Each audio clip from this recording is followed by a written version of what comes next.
Rich. Hello. As a man who builds roller coasters for fun, you're used to doing pointless things. Oh. So what sort of pointless things do you love doing in video games? Crashing roller coasters into guests is a You thing. can do that? Have you never played a Tycoon game, Jules? You can actively smash roller coasters into guests. Have you never seen it For before? what purpose? Fun.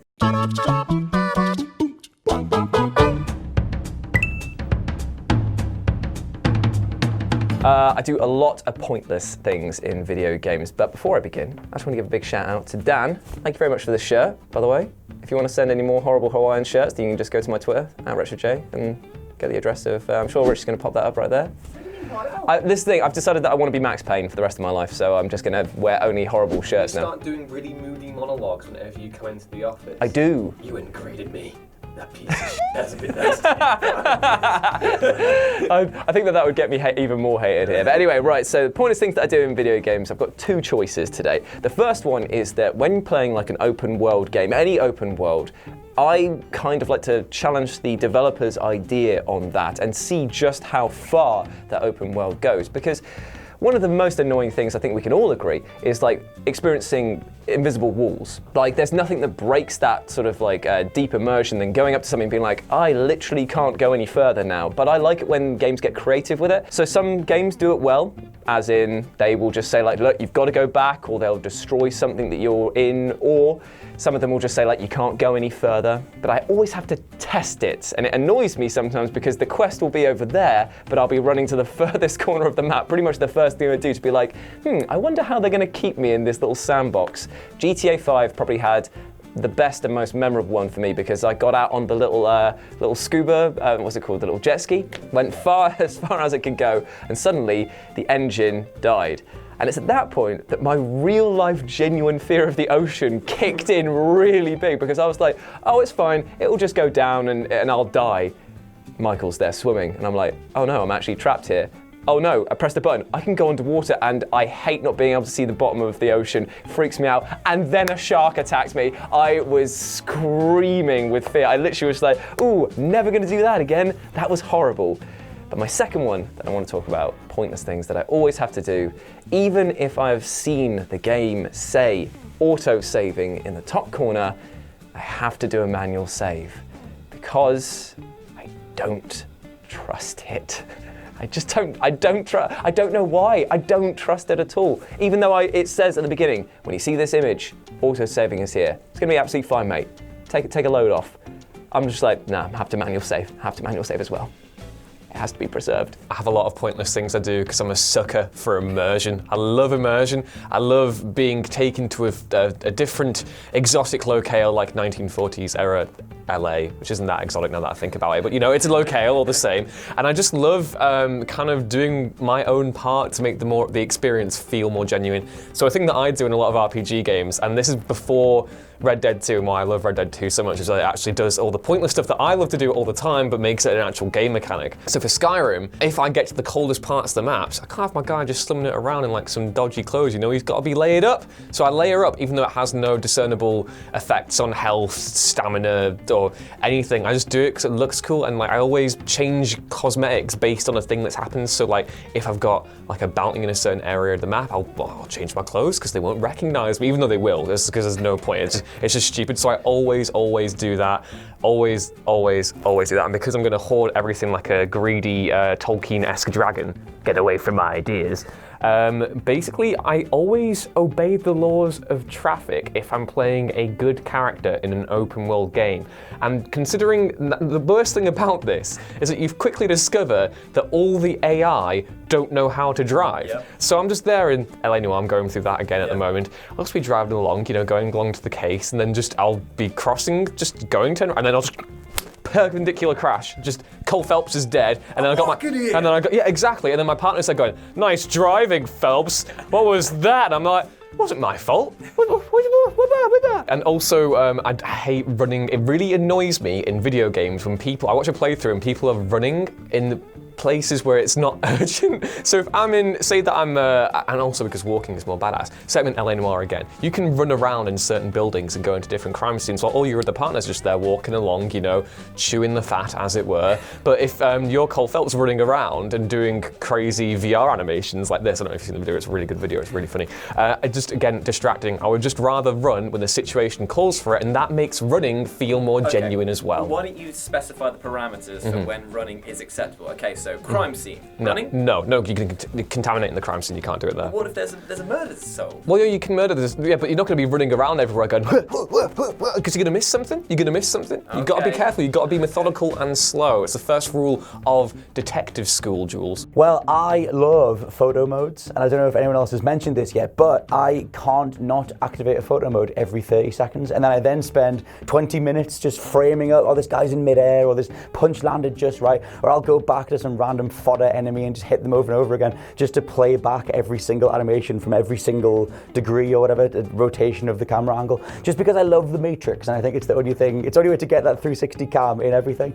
So Spider-Man took me about 4 times as long to finish, because every time, it's Spider-Man doing things in freeze frame, so be a bit of that. I'm going to mention wet pavement. I love a bit of wet pavement. If you've played Sleeping Dogs, they've got some bloody brilliant wet pavement. I don't know if you know what wet pavement is. It's not a thing, it's actual wet pavement. I gathered. Yeah, it's really good. Like if a game can nail its like sort of cement look, its reflections, I'm in on the old wet pavement. I also need to check if the mirrors work, because it's just, I don't know, it reminds me of back when the industry was sort of finding its feet, and it was one of those showcases of technology for the time. Oh my God, Duke Nukem has reflections in the mirrors. And so I remember even the Order 1886 back in like 2015 or whatever it was, didn't have reflections. But it's just, you know, what state are we in if something as massive as the Order 1886 can't show you your own character? And my last one is, I love water. I know it's weird, but it's like, because my wife loves trees, it's like her thing. I love a bit of water, so I like watching it, I like sitting in it, and I like swimming in it. And so when I'm in games, I like to just see what the water effects are. And I remember Halo 3, Bungie were like, oh, we've like pioneered this new water system, and showing like perfect ripples and the way that buoyancy of objects in the water and everything.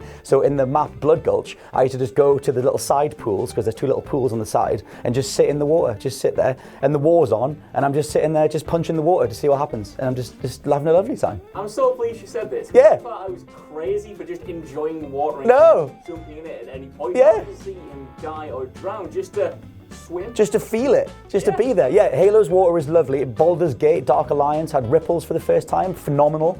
Yeah, any game with good buoyancy, I'll punch anything into the water to see what happens, and if it floats nicely, then it's a good time. Top 10 best water. I would happily do top 10 best water, and I'm going to put Halo 3 at the top for now. Many things. I missed you, by the way. It's good to be back. A couple of people noticed I wasn't here last week. A couple of you didn't care, but screw you, I'm back anyway. Hello. Okay, so pointless things. I was gonna immediately, the first thing I thought of was saving twice. Always save twice, but of course Jules has said that and said it much funnier than I could. So yes, definitely saving twice. But what I do, and I do this in every single game, I play a lot of RPGs, so it happens a lot in RPGs, but quite often you'll go around, you'll find lots of nice little shinies, little bits of treasure, and they're all very helpful. Perhaps it's like a throwing dagger, or maybe something that increases your poison resistance, or maybe just like, I don't know, heckin' things, lots of very helpful things. And do you know what I do with those things? I keep them in my bags, and I don't use them because I might need them. So I get all the way through the game not using these helpful things, because you know what? They might be helpful one day, and they never are. Every single time, completed game, look in my bag and go, oh man, that would have been well helpful at that boss like 12 hours ago. Never mind, that's fine. I'll find something else. So yeah, that was another thing that came into my head. I just want to give a shout out as well to fashion in RPGs, because fashion is ultimately pointless, but it's not really. It's not. It makes me happy, and it makes my character happy. I don't know, they don't actually like tell me personally that they're happy, but I know they're happy. Even if this nice hat gives me no stat increases whatsoever, I will wear the nice hat. Screw the not nice hat. I want to wear the nice hat. Completely pointless at the end of the day, but like I say, makes me happy. I'm going to do the complete opposite of you and say sprinting and jumping, because I sprint in every single game and I also jump in every single game. Like for example, Minecraft, I'm like sprinting and jumping like a rabbit basically. You bastard! Just across the environment. It's so fun. I use up a lot of energy for it, but I've just got like my stack of pork chops and I just eat them and then I keep running and sprinting. Are you describing your real life on Minecraft right now? Oh wait, so Minecraft, actually, and then going on to that, I do a lot of bunny hopping. So I used to play a lot of like CS:GO bunny hops maps, and like it requires you to like sort of like bunny hop and you like turn and you just jump and then you turn and you jump and turn. It's like that. I do that in every single game that has a jump. And then also the other thing is binding WASD to QWES.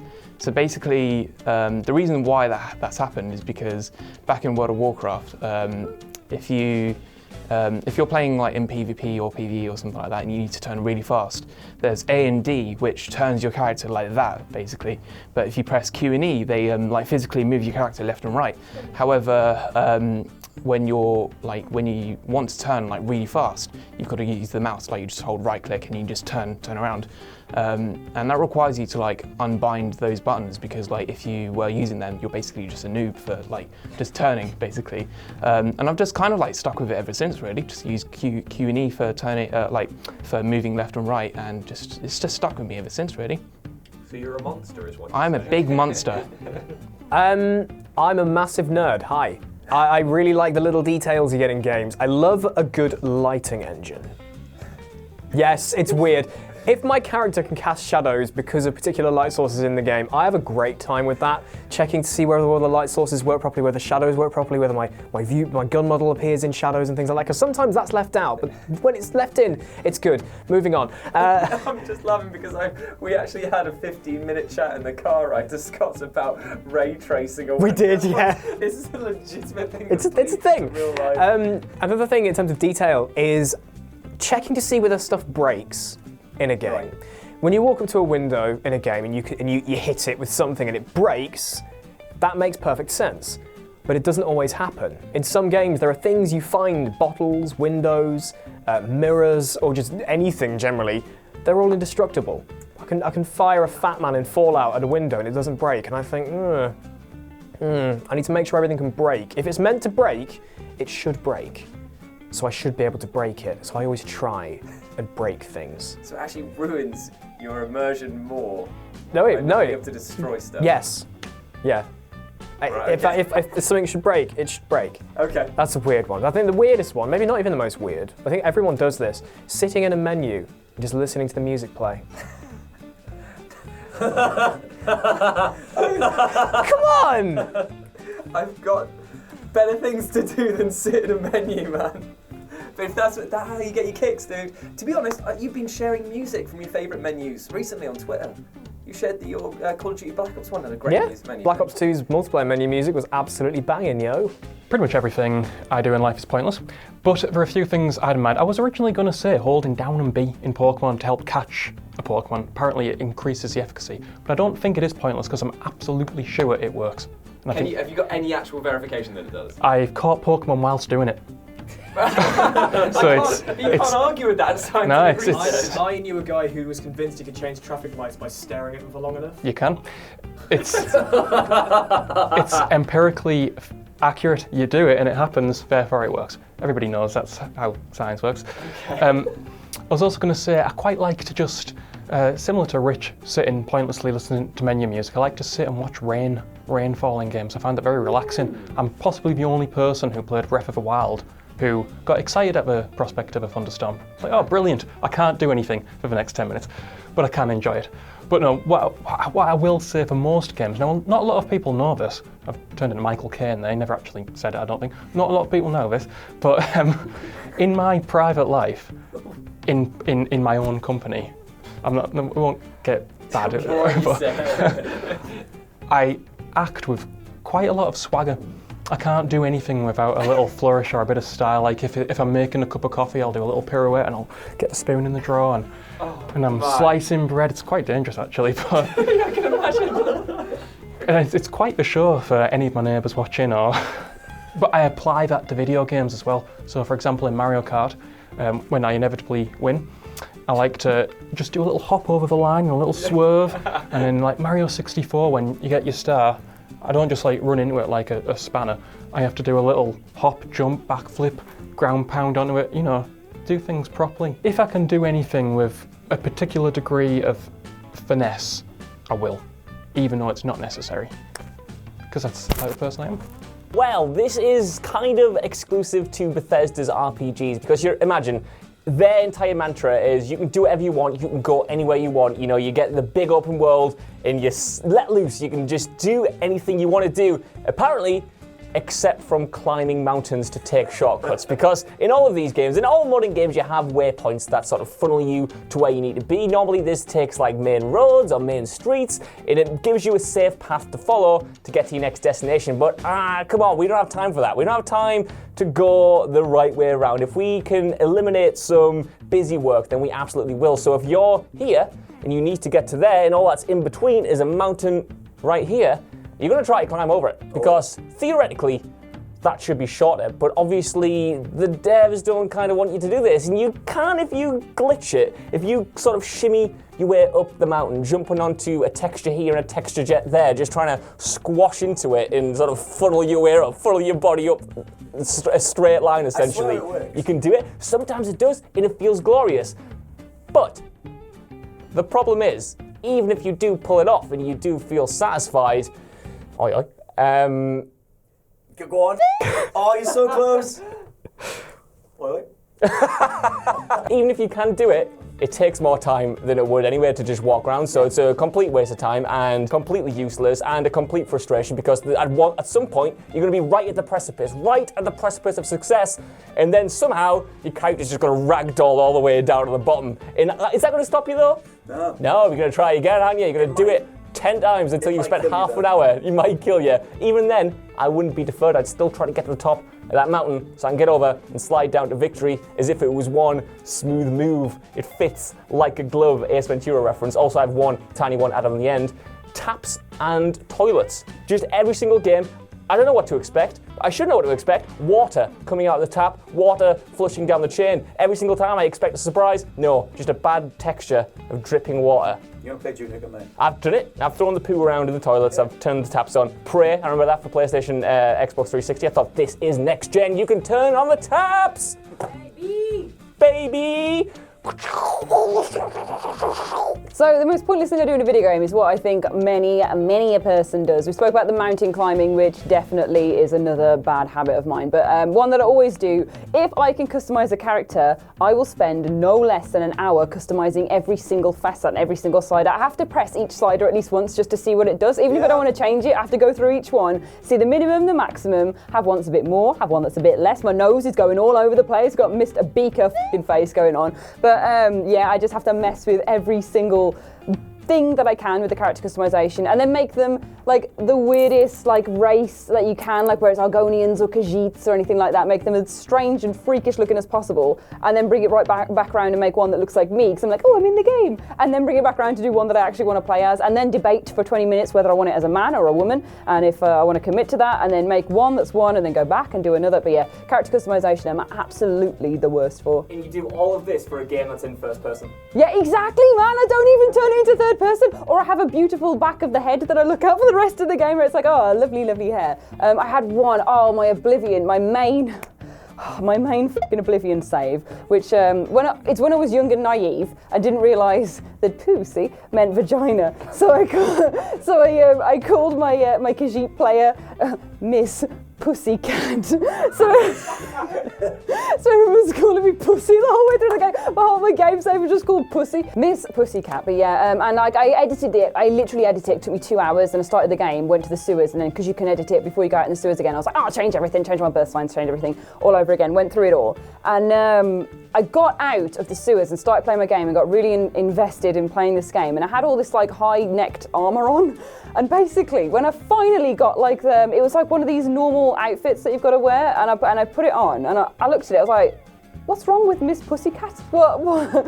Pussy, what's wrong with you? And looked, and then, pussy, and basically I'd like mess with all the sliders, not realising what some of them did because I'd just been fiddling with them all, being like, hey, what does this one do? And then max out all the ones that I didn't know what they did because I thought, oh, that'd be funny. Like maybe it'll turn out, I'll find out. It wasn't funny because she had a neck that was out here. Like she had just one like. I didn't see it. I couldn't see it. It was like this big flap because I don't know how I didn't see it, but basically she turned to the side and there was like this big like frog bulge, and then I had to wear hooded armour for the rest of the game because I was so like, oh my god, Pussy has such a fucking huge bulge. Great, thanks. Hey everyone, thank you so much for watching. Now, if you want more chatty faces, why not watch through the rest of our playlist? But I just want to say a big thank you to the brilliant channel sponsors for voting on this week's chatty question. And if you want to join the vote, then why not consider hitting the join button and becoming a sponsor today? And we will see you next week. Bye!